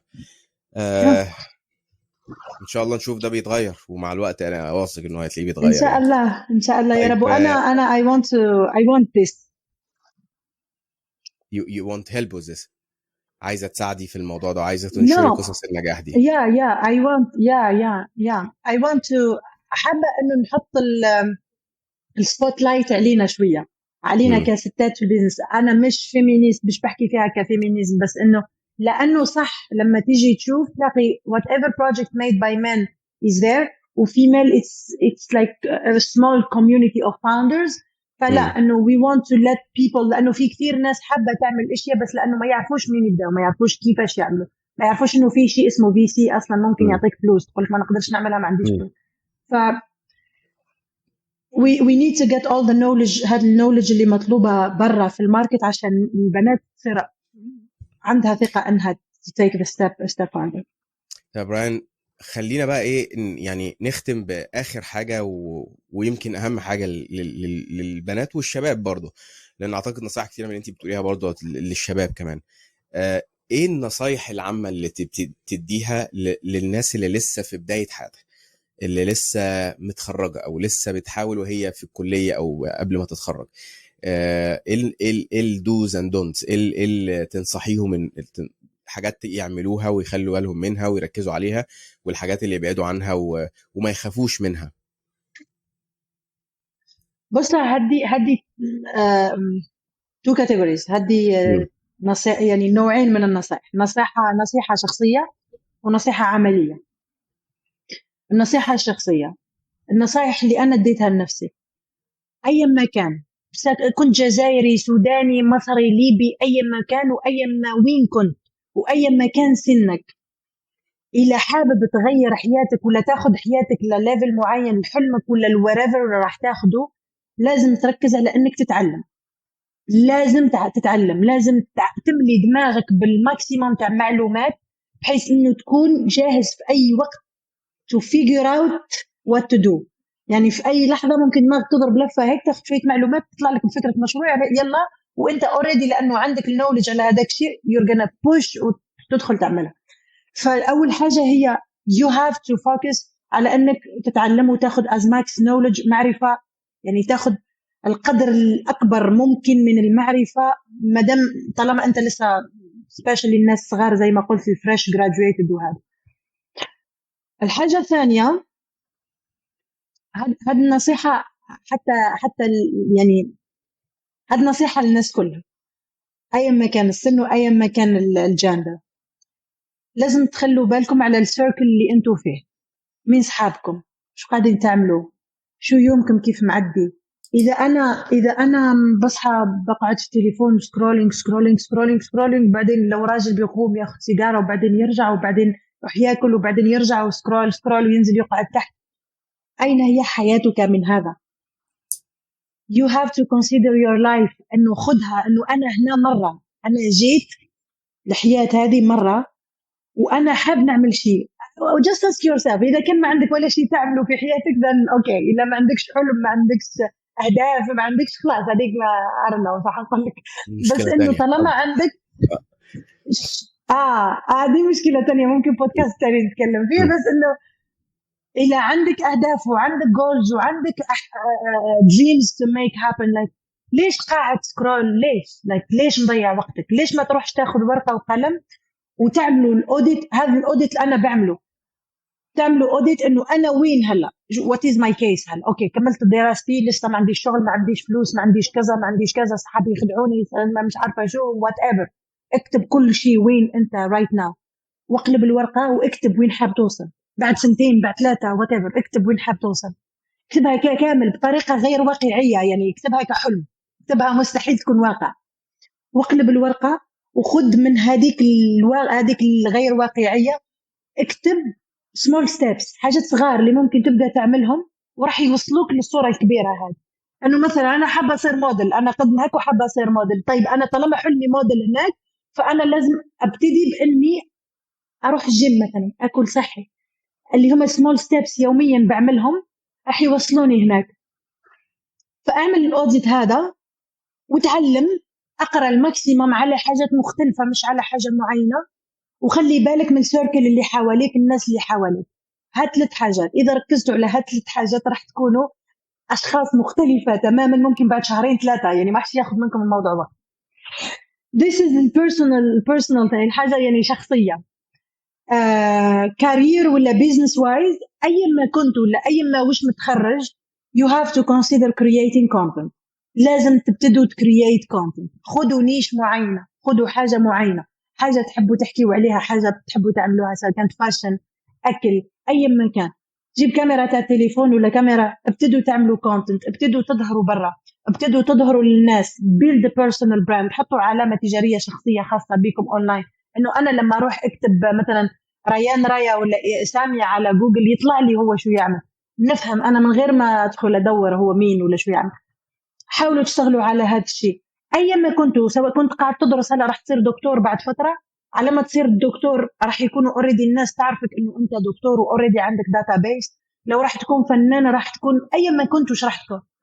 اشتغل على الكونتنت كرييشن وكونسيدر ديجيتال الاونلاين مش بس انه تو كونسيوم، انه بس تستهلك الحاجات اللي موجوده. خليك من الكرييتورز، من الناس اللي تحط، لانه يرجعنا راح تساعدك كثير بعدين. ما راح تفهمها وما راح تشوفها دايركت، بس بعدين راح تساعدك. فانت بناخذ هذه وهذه، ناخذ نصيحه هذه وهذه نربطها ببعض، راح تلاقي انه عندك كونتنت تعمله وانت بتغير في حياتك. على ما تغير حياتك راح تلاقي الناس كلها منبهره بك لانه كيف غيرت حياتك. That's just an example. So yeah, that's my advice. ريان، يعني انا استمتعت بلقائنا، والله انا الله استمتعت يسلمك. ومنبهر بقصتك ومبسوط جدا شايف الحماس والانرجي والطاقه اللي عندك دي الله يسلمك. وان الموضوع مش واقف عندك بس وانا حققت نجاح وخلاص ما لكمش دعوه بيا، لا ده انت كمان بتحاولي تساعدي غيرك وبتحاولي تنشري نصايح والدروس اللي انت عديتي بيها في حياتك في الكوميونتي اللي انت بتبتديه وعندك على السوشيال ميديا ومعانا هنا في البرنامج. وانا يعني اي حد بيقول تعليم او اقرا انا يعني بنبهر على طول. فيعني فعلا هي لان هو اساس كل حياه واساس كل حاجه في النجاح. طبعا. والفرصه لما بتيجي واحنا مش جاهزين بالمعلومه، مش جاهزين ازاي نعمل ومش جاهزين بالاساسيات، الفرصه بتعدي من فوقينا وبتنزل على حد تاني. واحنا شفنا ده في قصتك في حاجات كتيره، في تقريبا 3/4 الحاجات اللي عملتيها كانت المعلومه وتعلمتي وجهزتي وبعد كده جات لك الفرصه نفذتي على طول. فانا استمتعت جدا وواثق ان شاء الله الناس اللي هتتفرج على الحلقه دي هتستمتع بيها. للناس اللي بتشوفنا دلوقتي الحلقه دي هتكون موجوده على اليوتيوب فيديو كامله ان شاء الله باذن الله، وهتلاقوا في الديسكريبشن اللينكات بتاعت ريان كلها بتاعت السوشيال ميديا وبتاعت الكوميونتي بتاعها. خشوا تابعوها، حياتها انسبايرنج. وبرضو البودكاست هتلاقوه نازل على جوجل بودكاست وابل بودكاست وسبوتيفاي، فتقدروا تسمعوه لو انتوا سايقين، لو انتوا في الجيم، لو انتوا في بتشربوا قهوة. وان شاء الله باذن الله يعني لو في عندكم اي اسئله لريان حطوها في التعليقات، وان شاء الله باذن الله هي معانا وتقدر تكمل معانا وتتابع. ولو في اي حاجات جديده برضو ليكم اسئله ما تترددوش. ريان شكرا جدا على وقتك، يعني انت من الناس اللي مشغوله ووقتك ضيق، ومتشكر قوي على وقتك ومتشكر على كل النصائح اللي انت شاركتيها معانا. متشكر جدا. الله يسلمك سامي. thank you very much for having me. شكرا جدا على التواجدي انه دخلتني معاك على البودكاست. I'm very happy for being here. وشكرا للناس اللي تابعتنا، وشكرا للسبورت للناس كامل. واي واحد محتاج my help، اي واحد محتاج نصيحة، اي واحد محتاجني معاه، I'll be there to support. وان شاء الله مع بعض we will grow all big. ان شاء الله. شكرا جزيلا. Thank you very much. مع السلامة.